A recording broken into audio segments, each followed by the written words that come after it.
Good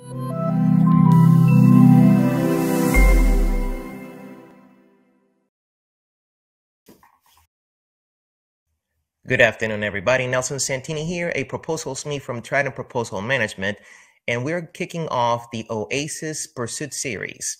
So thank you for joining us on this particular webinar. We're going to be doing these webinars every 3 or 4 weeks. The credentials that you have are actually just good for the whole series, so you don't need to re-register. And we will keep you updated through email and let you know exactly when we'll be having the next webinars. If you have any questions, you can always go to tridentproposals.com/OASIS, and there you can find the information about the latest webinar. And again, we'll be sending you notifications via email. So with that said, let's get on the presentation. The first thing that I want to put out is the fact that we're not sure exactly what's going to be the name that the government is going to give to the follow-on for OASIS. We know that there are going to be a couple of other solicitations that are going to be aggregated. So for now, they're calling it the Services MAC, or the SMAC, or the Big Mac. So for the purpose of this presentation, we're just going to call it the OASIS Services SMAC, understanding that there will be other contracts that will be also consolidated here. And again, if we have an official name that's promulgated, we'll be able to actually just change the branding, if you will, so that there's no confusion as far as what contract we're following in here. Some key takeaways from the presentation. Again, it's going to be a long process, so we're expecting, as I'll show you on the timeline, that this process is going to go on for a good year or more. So it's going to be a long haul, so prepare yourself for it, but you got to start early. Got to make sure that we are actually just gathering all of the information, gathering all of the facts, so we can actually just go out there, and be ready to bid Polaris. So start to capture early, make sure you're playing for a long haul, organize your documentation, make sure you have everything ready for the submission.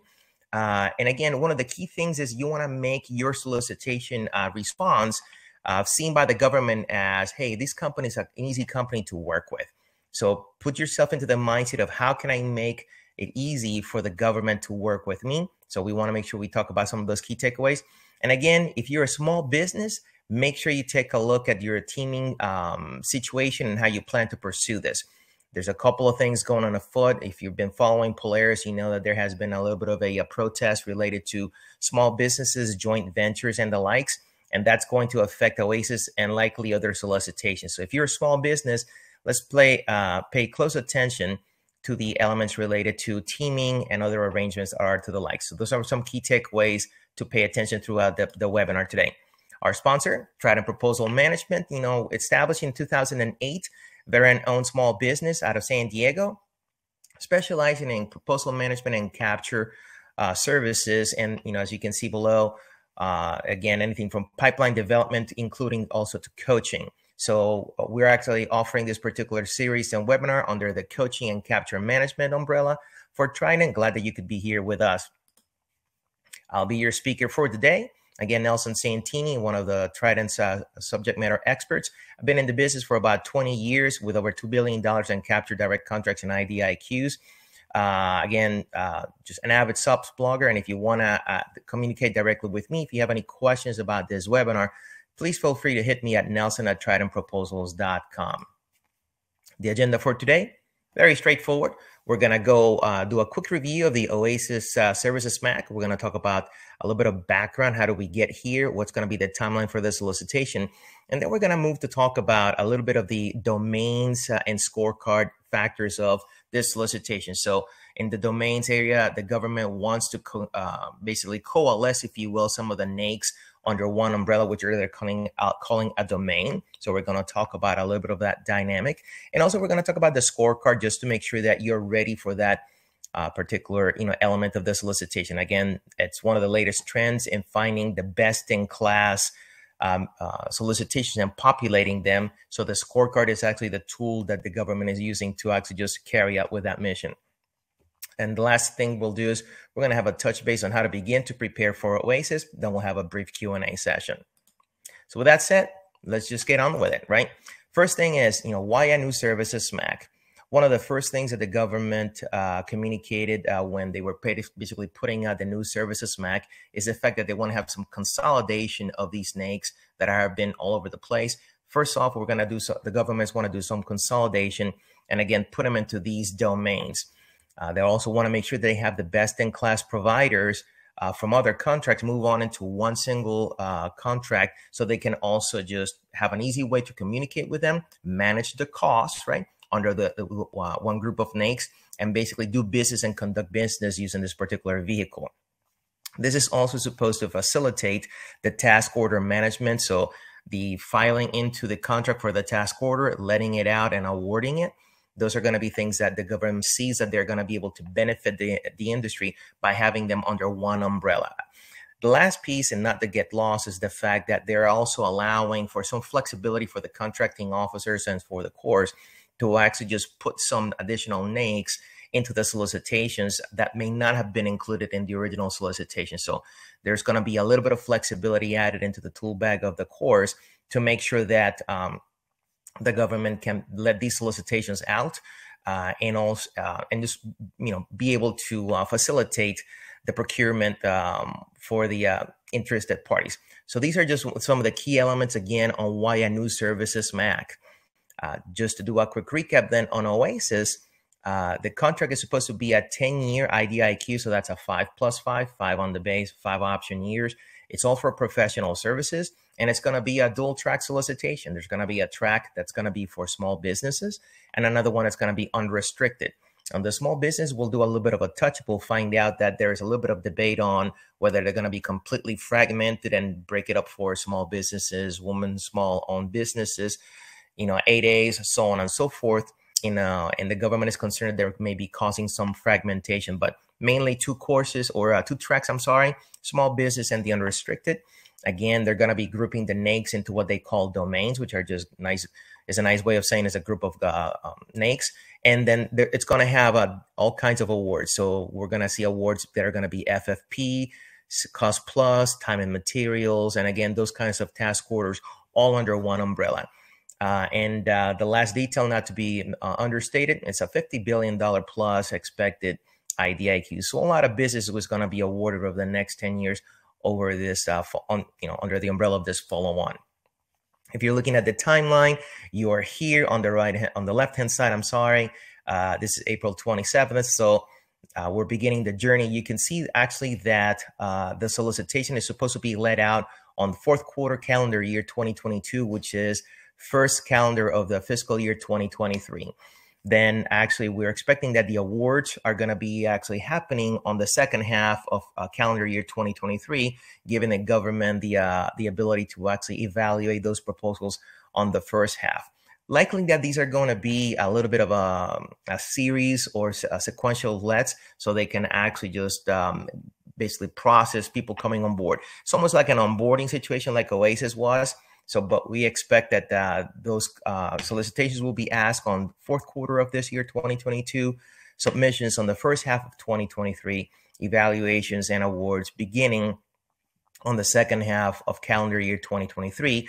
And that actually is by design, because that will allow the government to onboard the new people into the contract vehicle in time for the expiration of the actual OASIS contract, which ends in the first half or thereabouts of calendar year 2024. So this is what we have right now for the timeline.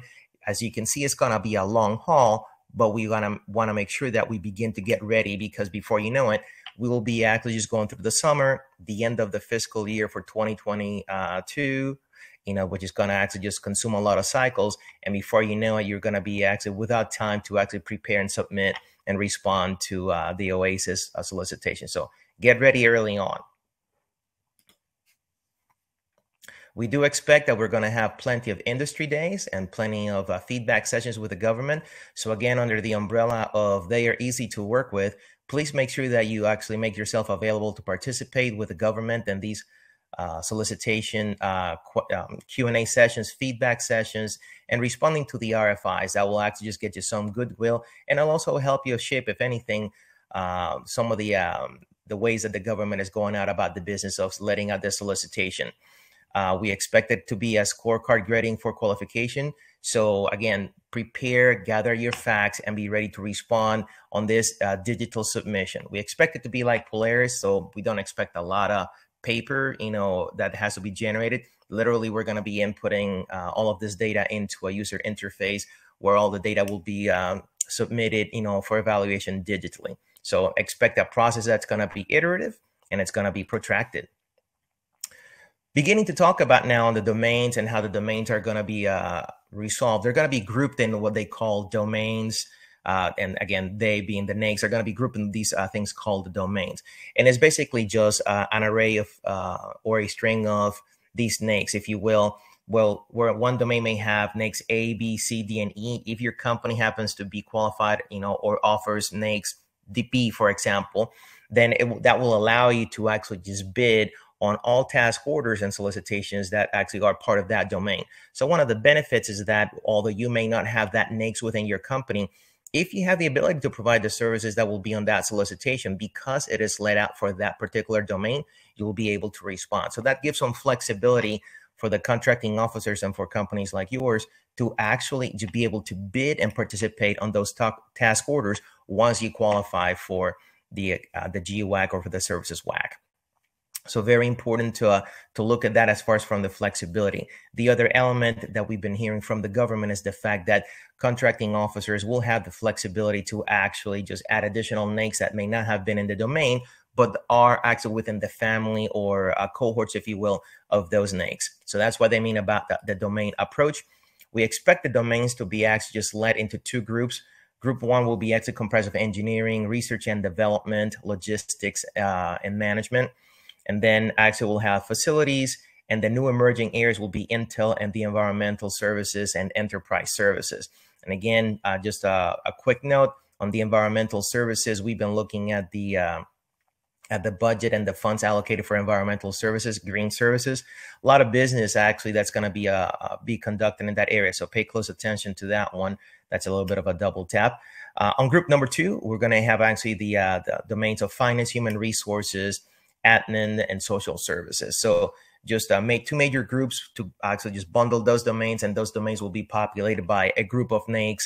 Again, that's just the government doing two things: providing flexibility for the NAICS, and also making sure that they can actually just group similar NAICS so they can actually just look at the cost and do some cost tracking for their management.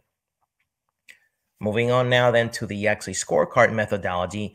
Within the scorecard, if you're familiar with, has been done in other solicitations, very straightforward. You're going to have a list of qualifying projects represented here by the ones that have the check mark, good ones, and the X, the ones that don't work. They're going to have to be evaluated and parsed for different factors, for example, A through D. And those factors are going to have a weighted percentage that's going to be assigned to them. So you have factor A, basically just weighing 30%, B 40, C 20, D 10, for example. When you basically just multiply those, you're going to have a combined weighted average, and that's going to be actually the points that you're going to have in your scorecard. That scorecard is going to be combined against all of the ones that are actually participating in the solicitation. And then from that group, you will have a selection that will be the folks that are going to be actually just being onboarded onto the contract vehicle. So a couple of keywords and tricky phrases we're going to talk about towards the end of the presentation that actually just will give you some pause. I want to make sure that you're alerted to, because it's not just having the highest points, but it's also making sure that you provide for the diversity that the government is looking into the contract. So let's just talk about that a little bit later as we move through the presentation. Again, the scorecard methodology is designed to make sure that the government basically brings into this particular contract vehicle top tier performance, so best in class or BIC, and I want to make sure that you're ready.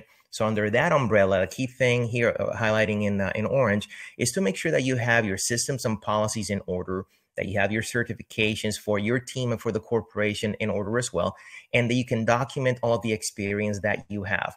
So the time to invest right now is in making sure that you have your house in order. Make sure that you have all your documented experience. Make sure that your certifications are current and will be current for the time of the solicitation. That's into your SMEs and individuals, as well as also the corporation. And last thing is making sure that you have your systems and policies in order. That's going to be a factor that's going to play a role into the certification and onboarding. Again, the government looking for best in class, that implies that every company or the companies who are best in class have their processes well established, have their controls well established and documented. So pay attention to those because, again, the government is looking into working with companies for best in class that are easy to work with. When you're looking again at the scorecard methodology, it's specifically looking at the qualifying projects, or QPs as they're called throughout the solicitation. These are going to be qualifying projects that happen to be in the range of $250,000 and above on a single task order or award. So, $250,000 size. And they have to happen within a 5-year window of the solicitation. I have a little bit of a diagram just to show you what that means. Specifically, the 5-year window relates into the last period of direct labor services provided. And I will basically show that graphically so you can have a better picture. But, the key thing here from the slide is that it's going to be 5 qualifying projects that are going to be used for the scorecard from a block of, or a minimum block of qualifying projects, which implies the fact that it's not just going to be 5 projects that are going to be submitted for the solicitation. 5 projects will be used for points from a block or a base that establishes the fact that you have more than 5 projects to offer. So that's going to be really important. And as far as which are the projects and qualifying projects that work, if you look at the diagram here, again, we are here on April 27th. Now we're on the right side of the diagram. And let's say that the submission is, as we have it planned, going to happen on the 30th of March of next year. So if you backtrack from that 5-year, that basically brings us into the Wayback Machine, March 30th of 2018. For you to actually just be using those qualifying projects, qualifying project number 1, you can see begins sometime in 2017 for the purpose of this description here, but it ends after March 30th of 2018. And by ends, I mean that the direct labor provided, as part of the task order or the contract ends after March 30th. So that would be a qualifying project that would qualify. By contrast, qualifying project number 2, you can see there it's in red, does not qualify because it starts and ends before that 5-year window. So just be actually on the lookout for their qualifying projects, both for the base and for the 5 that you will use for points, making sure that that you can actually just stack them in a way that you can say, yes, these qualify, these don't qualify. Don't be caught off guard by assuming that a project is going to qualify and then actually just be outside of that window. So you can begin to go through that process right now and identify where your gaps are. Again, so double tap, prepare early, prepare cautiously, and make sure you put all your qualifying projects on a timeline so you can see how they work out. Again, in making a double tap with the A in red, so attention here. You're going to have to pick those 5 from a minimum block. So make sure that you can find as many as you have so you can have more to choose from. And the last piece is make sure that you're looking at qualifying projects where you have CPARs. Those are going to be, again, the evaluations from the government. Make sure that you have those in order because those are the ones that are going to garner more points. Yes, the government is allowing to use equivalents or just basically recommendations or performance letters, but CPARs are going to obviously garner the most points in the process of building your scorecard. And again, the key thing is when you're looking at justifying your selections and building your story, you got to have proof. So if you don't have it now, if you don't have your CPARs from qualifying projects that you mean to use, this will be the time to make sure that you get those CPARs in order, get those reference letters, and get those actually just factual comments from your clients to justify good performance and so on. So must show proof, must show facts. This is the time to gather all that information. One that is actually just overlooked, very frequently is actually the pricing data. And this is one of those factors that it's going to be used in building the scorecard. So we're dedicating that one slide in particular to it. Make sure that if you don't have a pricing catalog or a catalog of services, that you actually just begin to build one, and along with it, that you have the process, procedures, and controls to actually just manage your pricing process. So this is one of those elements that in the documentation that we've observed so far is a little bit of a footnote, but kind of like inquiries like you got to pay attention to this, right? In the pricing data, make sure that you have, again, your catalog, make sure that it's actually just been validated, make sure you have the right accounting principles and pricing systems in place to manage that catalog. That goes under the best in class, and again, making sure that it's easy to work with you from the perspective of the government. So if you already have a schedule of services, those are the things that you may want to bring into the solicitation just to make it easy for the evaluation board to process and onboard you. And then, of course, to use you for your services. Under the umbrella of small businesses versus unrestricted, and this is one of those areas that has a lot of sensitivity. If you're a small business, make sure that you bid in as many pools as you qualify, right? And we expect the small business segment to be sub-segmented substantially. That is currently under evaluation by the government. The latest reviews and comments we will observe is that people are concerned that there's going to be too much segmentation or micro-segmentation of the small business group. So we don't know exactly how the blocks are going to come outside, but we expect some sub-segmentation on the small business group. We also expect that the mentor protege and joint venture will have a role to play. So the word right now is, because we don't know exactly what that role is, begin to plan for it. And so as you begin to plan for it, I'm going to move on to this particular slide. Expect, the mentor protege and the joint venture to play a role in this solicitation, and also expect a little bit of litigation and or back and forth to happen until the government settles. We are watching very closely what's going on in Polaris, and we believe that as the decision for Polaris goes, the decision will actually just impact Oasis and other solicitations. So right now, if you're unaware, there's a protest going on with Polaris where small businesses have said, hey, this is supposed to be a small business contract. By allowing the mentor protege JVs to actually reference past performance for the JV, that kind of defeats the purpose. And so they have their argument right now being observed by the court and the JAG. So that is actually what's going on there. As that decision happens, we're expecting that to cascade impact Oasis. And, we'll know more once that decision takes place. So as that happens, as the news come out, we'll make sure that we actually post that into our blog. So make sure that you follow our website for the blog. So it's tridentproposals.com/blog. And there you can find the information that we will post. And again, /Oasis will actually just show you exactly all of the information that is particular for Oasis. But again, expect that a mentor protege joint venture will play a factor. And so if you're going to team, understand that takes time. So if you're a small business, you want to enter into a mentor protege or JV, the word is begin that process now.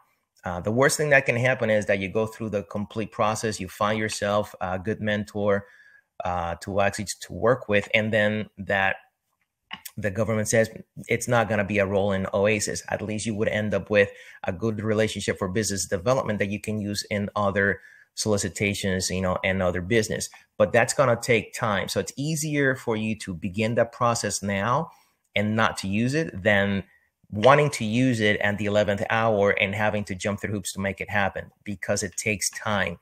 And again, the government is looking for well-established relationships. So even though you may actually have a group of paperwork ninjas that may be able to process a joint venture very quickly, what may happen is that the government may frown upon, because they may read the fact that you're just entering into a mentor protege relationship or a JV just for the purpose of the solicitation, which is seen as gaming. We know that it happens. We know that's a fact in the industry. But again, if you think about going through that road, plan ahead and begin that process early. And also understand that it is an investment. So it's something that you're going to have to basically engage with. It takes time and money, and it's better to start early than to leave it for the last moment. Wrapping up, and again, just looking at the keywords and tricky phrases, some things that are on the subtitles, if you will, of the contract. There's some keywords that we've observed. Number one is targeted representation.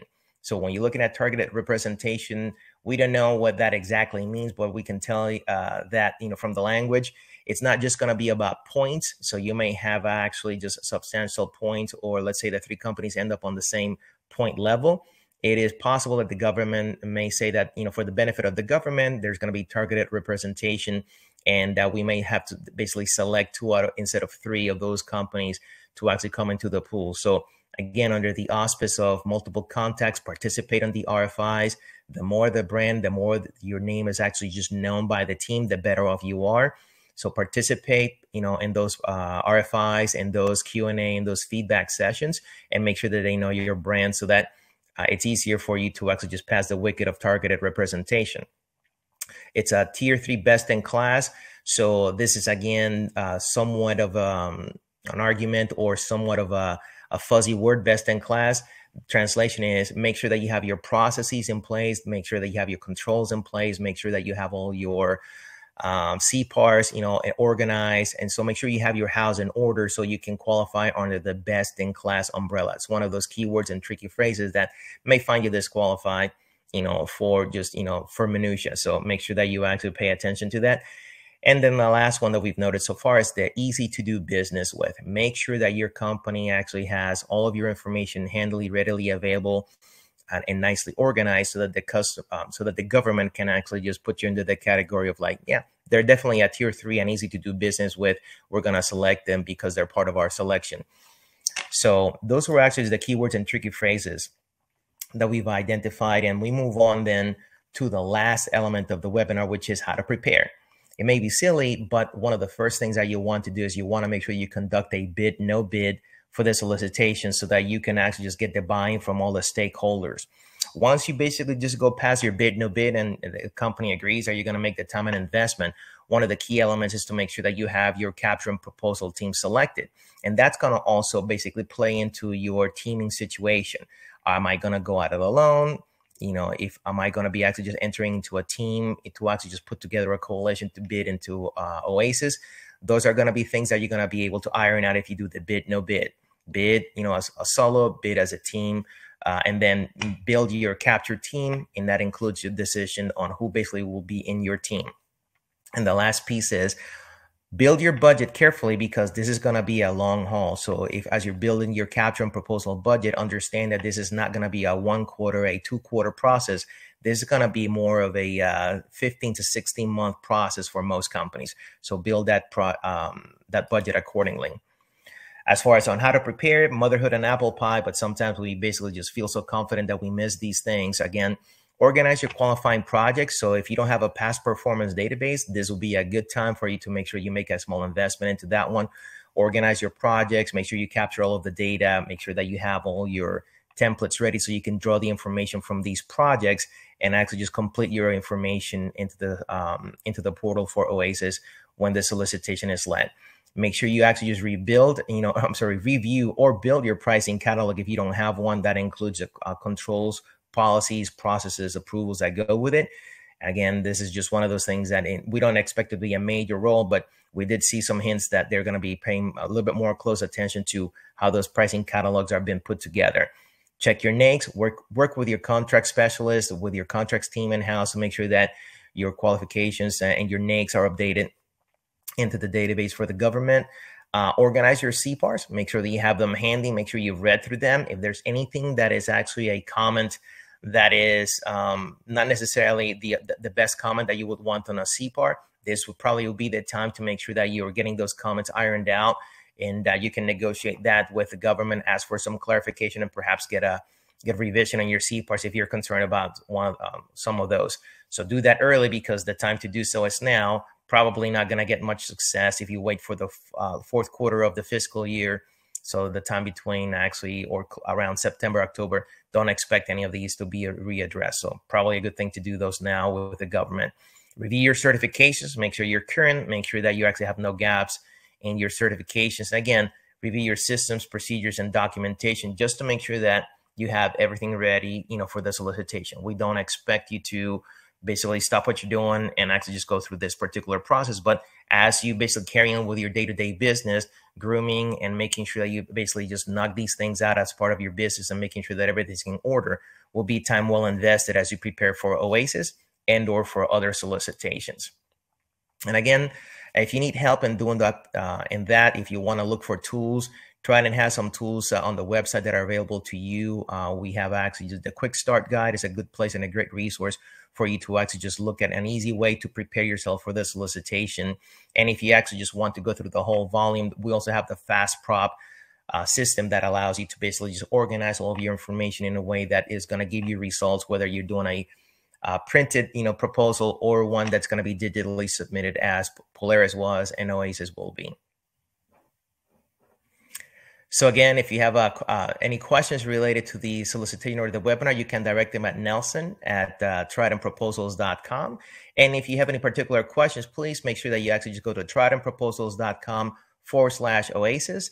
If you follow the link on this particular video, it will actually just take you to the landing page where you can get a copy of the video. You can download it from YouTube. And so to that end, please make sure that you follow us on social media, on LinkedIn, on YouTube, where we will have these videos and other resources. And again, on our website at tridentproposals.com/oasis.